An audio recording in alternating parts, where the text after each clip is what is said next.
E, gente, essa semana, o Globoesporte.com publicou uma reportagem mostrando que o goleiro Bruno, ex-Flamengo, condenado por assassinato há quase 6 anos, treina futebol todos os dias, esperando o benefício do regime semiaberto já para 2018.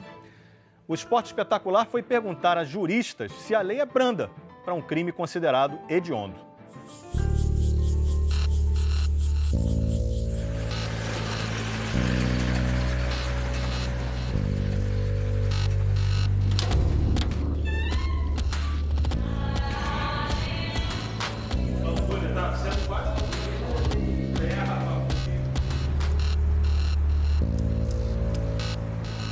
Um dia o Bruno foi amado por muita gente e agora o Bruno odiado por muita gente.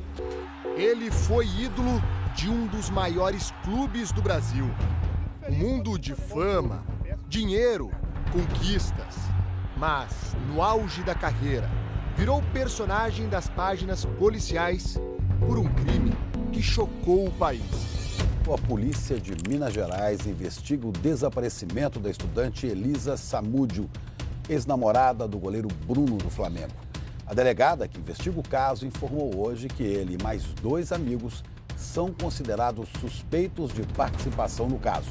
Elisa tentava provar na justiça que o filho dela, de 4 meses, é fruto de um relacionamento com o jogador rubro-negro. Por causa das investigações da Polícia de Minas, a direção do Flamengo decidiu afastar o goleiro Bruno por tempo indeterminado. Foi a última vez que você teve com ela? Eu tive com ela há uns, não sei dizer muito bem, mas talvez uns 2, 3 meses atrás, quando eu fui conhecer a criança, né? O goleiro Bruno admitiu hoje pela primeira vez que Elisa Samúdio foi mesmo assassinada. Ele negou que tenha encomendado a morte da amante, mas disse que aceitou o crime e responsabilizou o ex-braço direito dele, Luiz Henrique Romão, o Macarrão. O goleiro Bruno foi considerado culpado da morte da amante Elisa Samúdio e do sequestro e cárcere privado do filho que teve com ela. Bruno foi condenado por todas as acusações: homicídio triplamente qualificado, ocultação de cadáver e sequestro e cárcere privado de Bruninho. Total da pena, 22 anos e 3 meses. Bruno se entregou à polícia em julho de 2010. Está preso há 5 anos e 10 meses. Uma história que nada tem a ver com os dias de glamour de titular do Flamengo, cobiçado por clubes europeus, candidato à seleção. Os últimos anos foram vividos na realidade de violência do sistema penitenciário brasileiro.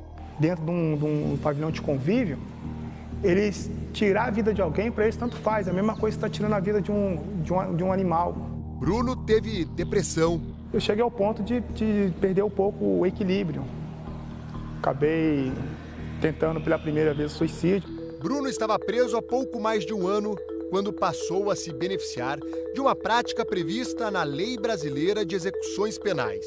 Pela lei, todo preso pode trabalhar ou estudar para reduzir a pena. Diz que mente vazia é a oficina do diabo, né, cara? Então, eu comecei a trabalhar na faxina,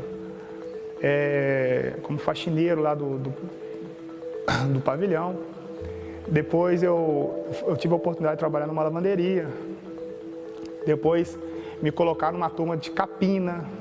Cada 3 dias trabalhados ou 12 horas de frequência escolar abatem um dia da sentença. Pelos números do processo, Bruno já bateu 345 dias da pena.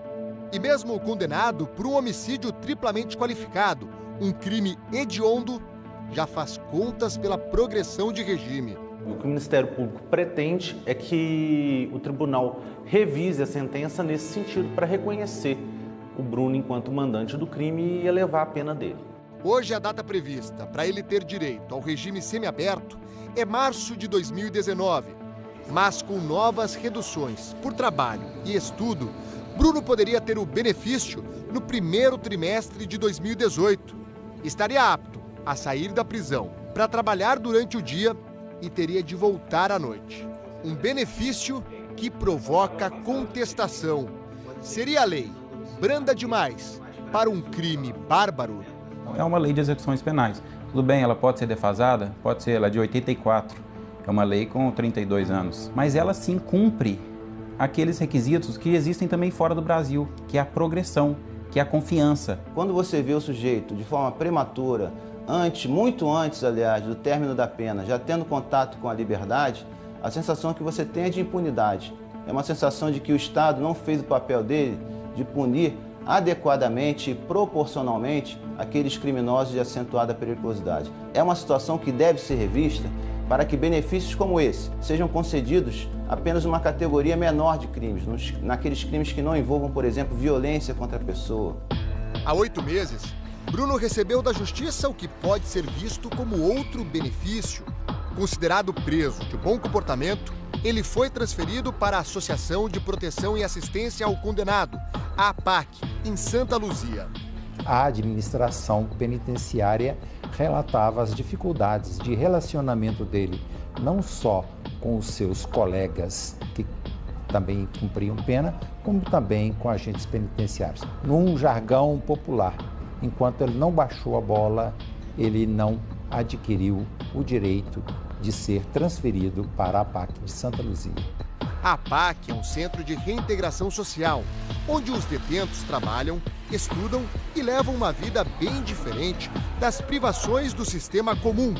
Não há superlotação, a alimentação é controlada e cárcere só entre as 10 da noite e 6 da manhã. Todo recuperando, quando ele vem do sistema comum, basicamente é o mesmo. Ele vem espiritualmente morto, fisicamente ruim. O Bruno da APAC não lembra em nada o que passou pelas penitenciárias Nelson Hungria e Francisco Sá. Hoje, pesa os mesmos 90 quilos da época do Flamengo.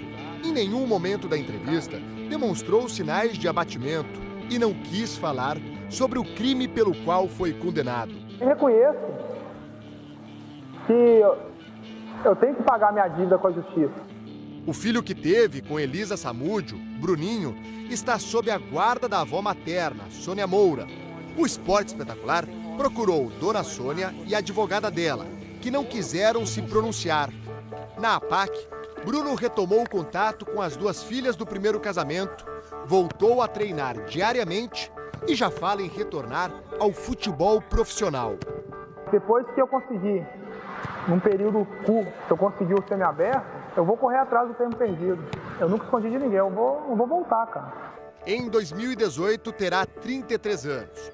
Clubes dispostos a oferecer uma chance existem, mas o benefício do regime semiaberto divide juristas. Nós não queremos que ele não pague.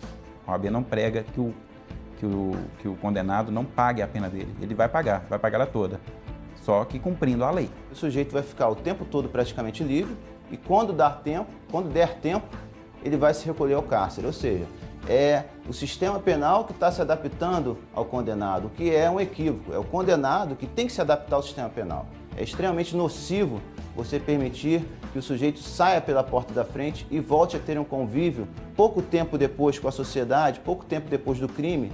É uma questão de mudança legislativa, que infelizmente é o que se tem hoje. Comete-se crimes extremamente graves e tem-se um cumprimento de pena extremamente suave no Brasil. Condenado a ficar atrás das grades até 2031, Bruno espera este benefício para daqui a 2 anos. A decisão está nas mãos da Justiça.